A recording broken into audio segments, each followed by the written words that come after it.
I'm so happy to present some insights I have gained through a project I have been working on for the past year. I'm a sophomore in high school interested in Chinese culture. I started this project combining AI and literary Chinese to study my family history. So let's begin. Wang Huiluan, courtesy name Shu Cheng, was my great-grandfather.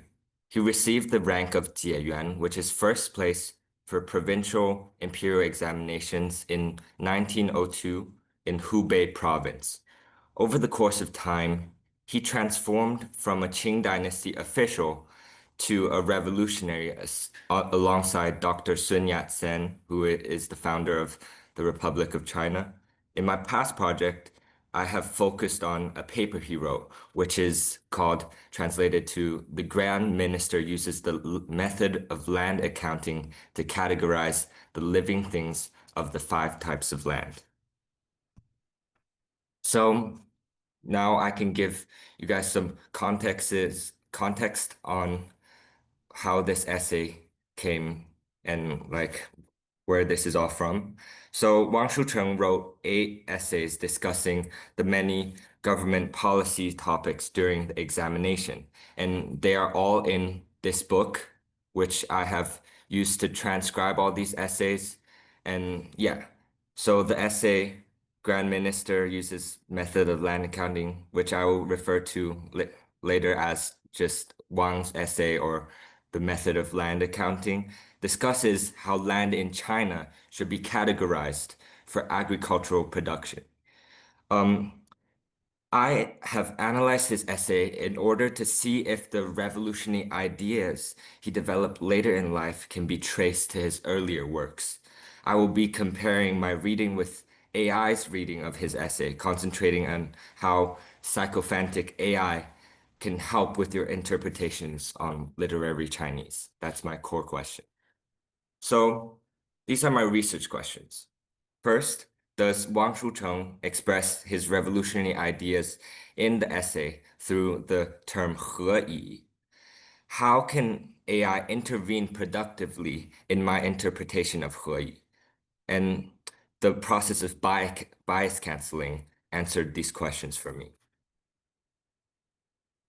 So the methodology I call bias canceling emerged from my experimental process.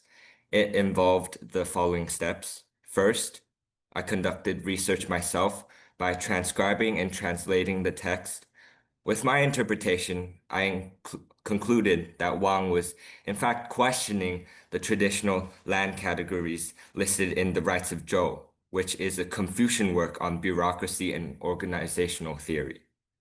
However, such a conclusion that a Qing Dynasty scholar would oppose Confucius' political categorizations in the examination is radical and needs caution to make, especially for a high schooler like me.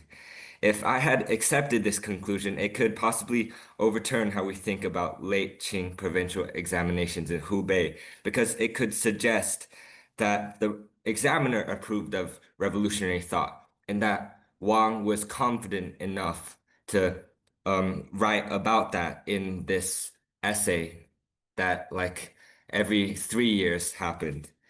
So next, to validate, I treated my conclusions as hypotheses that I could double check with AI by prompting GPT-4 Turbo to analyze the essay the same way I did. The AI produced ambivalent results with different prompts giving different sided results, as generative AI never gives the same response twice. So among the responses, I received some that questioned my conclusions. The doubt prompted me to reassess. While such unpredictability of AI was enough for me to reconsider my conclusions, it also acted as a hard warning on the use of AI.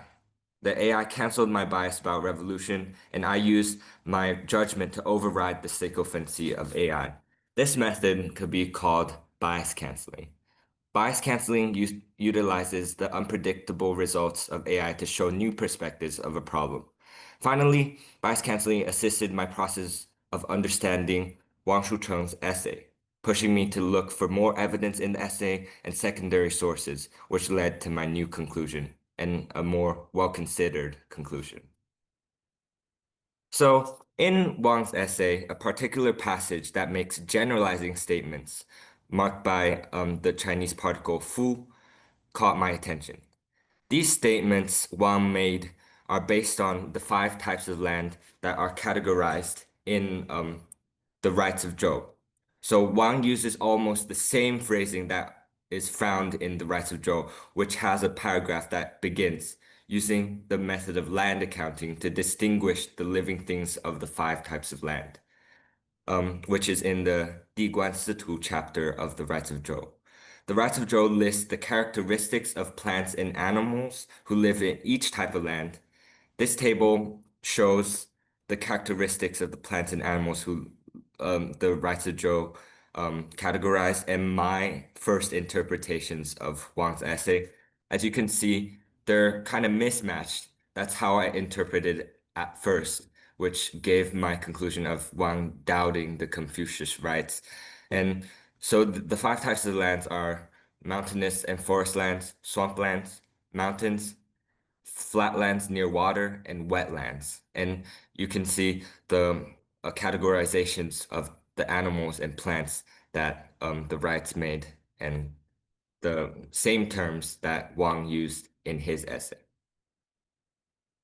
So more specifically, Wang refers to categories using the following sentence structure. I am going to make a generalizing statement that I distinguish such and such land, and the animals of the land by what means are what, and the plants of the land by what means are what. So on the example on the screen, um, it's about swamps. So I'm going to make a generalization statement that I distinguish in the land of swamps.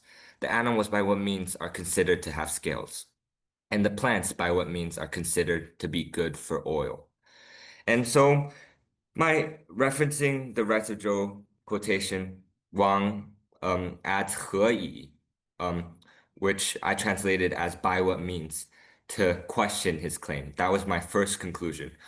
So one could say that the author Wang Shucheng questions the commonly followed guidelines of the immensely significant rights of Zhou. So yeah, this is my first conclusion, which later on I found was not quite right. So now the intervention and pivot. So reasonably, I turned to AI to double check and get some reassurance.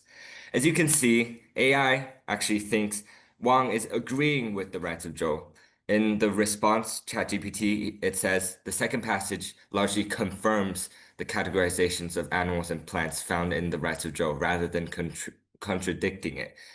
So AI made me realize that rather 何以 acting as doubt, 何以 refers to the characteristics that make one set of plants and animals not suited for another ecosystem. Initially, I interpreted 何以 as interrogative, implying a question, such as by what means are the plants appropriate. However, I now understand 何以 as a part of a subordinate clause introduced by the particle 则, as in, if we know by what means the plants are suited, then. After careful reconsideration, AI suggestions that Wang was confirming rights of Zhou made more sense. And it is important to note that when I inserted a little opinion of my own into the prompts for GPT-4 Turbo, for instance, I think it is doubting the rights of Zhou. What do you think? The GPT Turbo agreed with me, which I will talk later as something that I will research in the future. So after that, I went back to Wang's paper to find evidence that he was, in fact, confirming with the rights of Zhou. So in Wang's paper, I found a section praising America and France for using the techniques found in the rights of Zhou. Quote, France steals China's methods. American model used for this method, which is used this method, referring to the rights of Zhou. Alas, the rights of Zhou have a place of opportunity or potential. After that, I also found a paper talking about imperial examinations that explained why Wang must have been confirming the rights of Zhou from O'Sullivan and Zhang. Expectations that test takers should reflect accepted political thought. So revolutionary dissent in the exam was historically quite implausible. So what are my conclusions? First is a revised interpretation of Wang. So Wang confirmed the rights of Zhou. He Yi explained categorization logic, not skepticism. Second, AI's unpredictability countered my confirmation bias, which I had saying that because I knew that he was a revolutionary later, I wanted to interpret his essays as revolutionary. So that was my confirmation bias. And two, since AI can introduce alternative theories and interpretations, while humans are better equipped to verify the information, there's a potential in using LLMs as a collaboration tool to cancel biases. And third, we can use AI as a tool, but we should mitigate sycophancy by avoiding opinion-laden prompts, leverage variability to explore alternatives, and also there are a lot of possible future applications in research education as using AI as a dialogue system instead of purely generative tool. And this is a quite um, popular topic in schools, like high schools, how AI should be used in the classroom and in research projects like mine. Next, implications and future work. So the scholarly impact that it affirms textual conformity in late Qing provincial examinations. And this can be a process for a research model that I could apply in further research. And I will also embark on further research about the sycophancy of AI, which is like how different sided prompts gave me different sided responses. So the unpredictability of AI helped me in this study, but for future works, I will be testing out how different sided prompts evoke different responses from various AI models. And with the understanding of which prompts help with bias canceling the most, I can implement this process of bias canceling into future research. So, thank you so much for listening to me. I want to give my most sincere gratitude for all of the people listed on here and also the DO team for giving me unyielding support along my journey. And thank you all so much for listening to me. And this is my contact email if anyone is interested in contacting me. Thank you.